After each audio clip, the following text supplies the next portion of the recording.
శ్రీ గురుభ్యో నమ. హరి ఓం.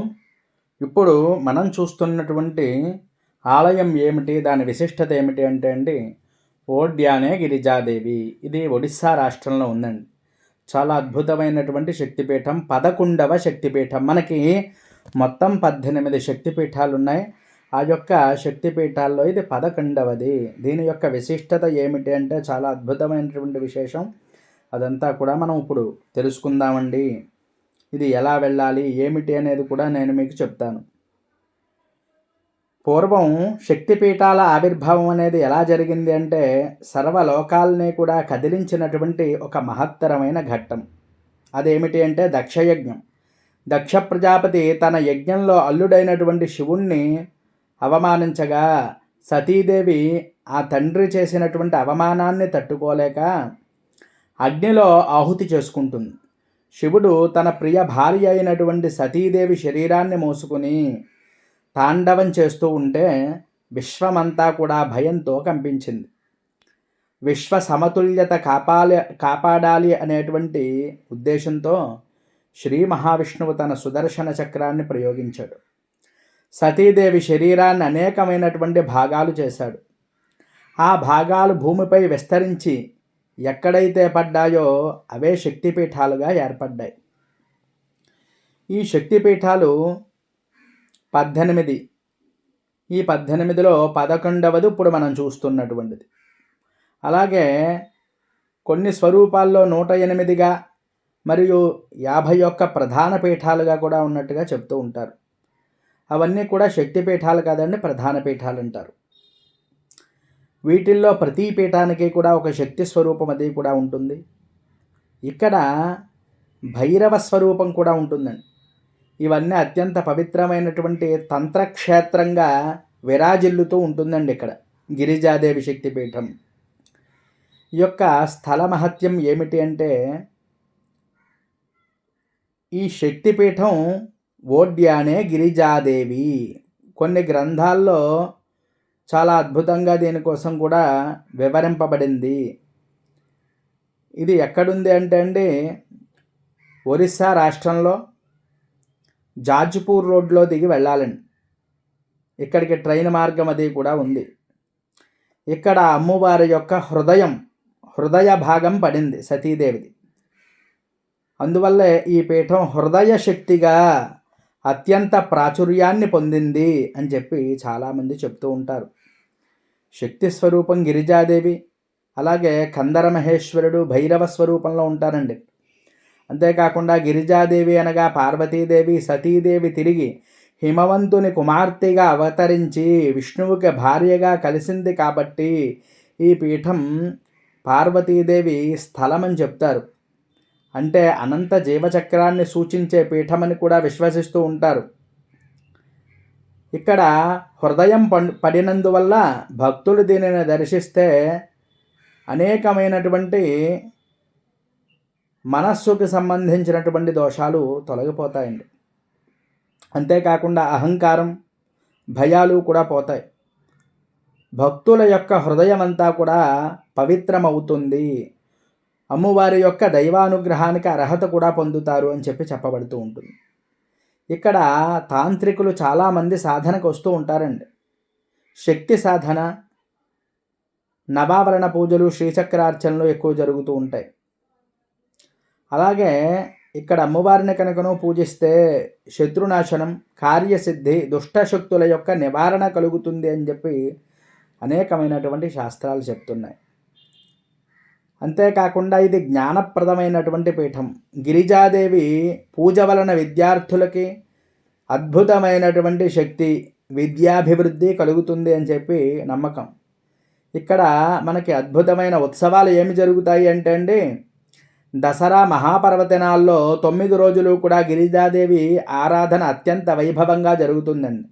లక్షలాది మందులు భక్తులు ఈ యొక్క పూజా కృత్యాలన్నీ కూడా నిర్వహిస్తూ ఉంటారు. అంతేకాకుండా మహాశివరాత్రి, ఇంకా విశేషమైనటువంటివి మాఘ పౌర్ణమి, చైత్ర పౌర్ణమి, ఈ 2 పర్వదినాల్లో కూడా ఇక్కడ అనేకమైనటువంటి యజ్ఞాలు యాగాలు చేస్తూ ఉంటారు.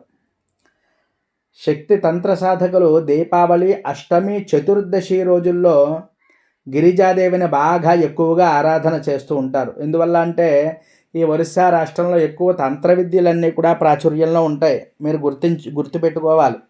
అందువల్ల ఇక్కడ తంత్ర సాధన ఎక్కువగా జరుగుతుంది అని చెప్పి నేను చెప్పడం జరుగుతుంది.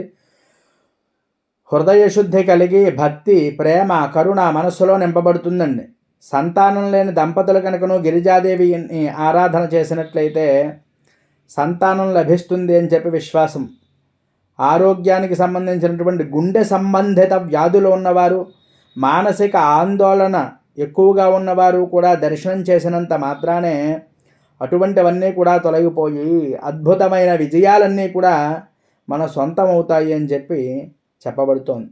సాధకులు దీక్షతో పూజించినట్లయితే తంత్రసిద్ధి కూడా ఇక్కడ చాలా అద్భుతంగా పొందగలుగుతారు. ఈ యొక్క ఓడ్యానే గిరిజాదేవి శక్తిపీఠం, సతీదేవి యొక్క హృదయం ప్రతిష్ఠించబడినటువంటి స్థలం.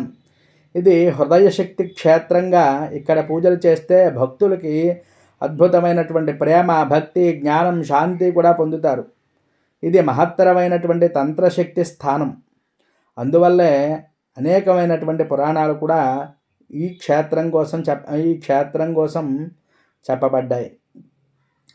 ఓడ్యానేషు యః పుణ్యం గిరిజాదేవ్యాశ్చ పీఠకం దర్శనాత్ స్మరణాత్ పూజాత్ సర్వసిద్ధి ప్రజాయతే అని చెప్పి మనకి శాస్త్ర ప్రమాణం కూడా చెప్పబడుతోంది. అటువంటి దర్శనాన్ని నేను చేయిస్తున్నాను.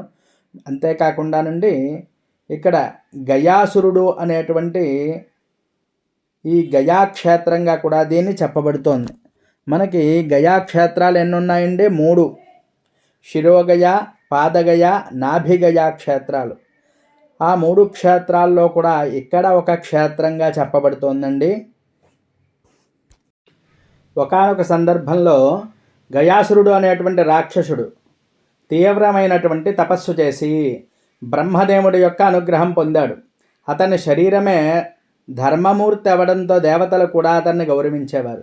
కానీ ఆ తరువాత గయాసురుని శక్తి వల్ల దుష్టులు కూడా స్వర్గానికి చేరడం ప్రారంభించారు. దీనివల్ల ఋషులు, దేవతలు కూడా చాలా ఆందోళన చెందారు.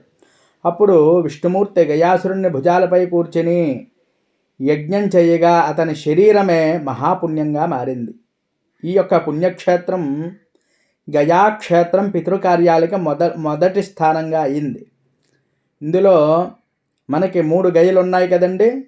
అందులో ఇక్కడ కూడా నాభిగయిగా విరాజిల్లుతూ ఉందండి. ఇక్కడ కూడా పితృకార్యాలన్నీ కూడా జరుగుతూ ఉంటాయి. ఎవరైనా సరే ఇక్కడ కనుకను ఒక్కసారి ఈ యొక్క పితృ తర్పణాలు కానీ పిండ ప్రదానం కానీ చేసినట్లయితే అతి శ్రేష్టమైన ఫలితాన్ని కూడా ఇస్తుందండి. అంత అద్భుతమైన క్షేత్రం.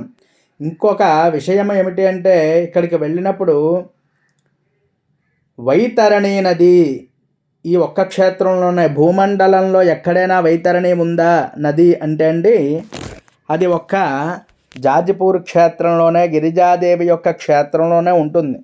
అక్కడ స్నానం ఆచరించి ఈ యొక్క పితృతర్పణాలన్నీ కూడా చేసుకుని, శ్రాద్ధ కార్యాలు ఏమైనా ఉంటే చేసుకుని ఈ యొక్క అమ్మవారిని దర్శనం చేసుకున్నట్లయితే ఇక్కడ ఓడ్యాన మహర్షి వారు కూడా గొప్ప తపస్సు చేశారండి.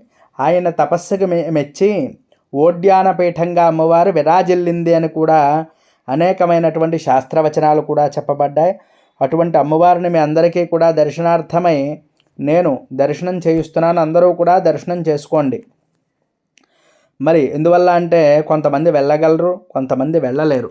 వెళ్ళలేని వారైతే తప్పకుండా మన ఛానల్లో చూసి దర్శనం చేసుకోండి. వెళ్ళేవారు ఎవరైనా ఉంటే ఈ వివరణ తెలుసుకుని వెళ్ళినట్లయితే మీరన్నీ కూడా చేసుకోవడానికి చాలా సులువు అవుతుందండి.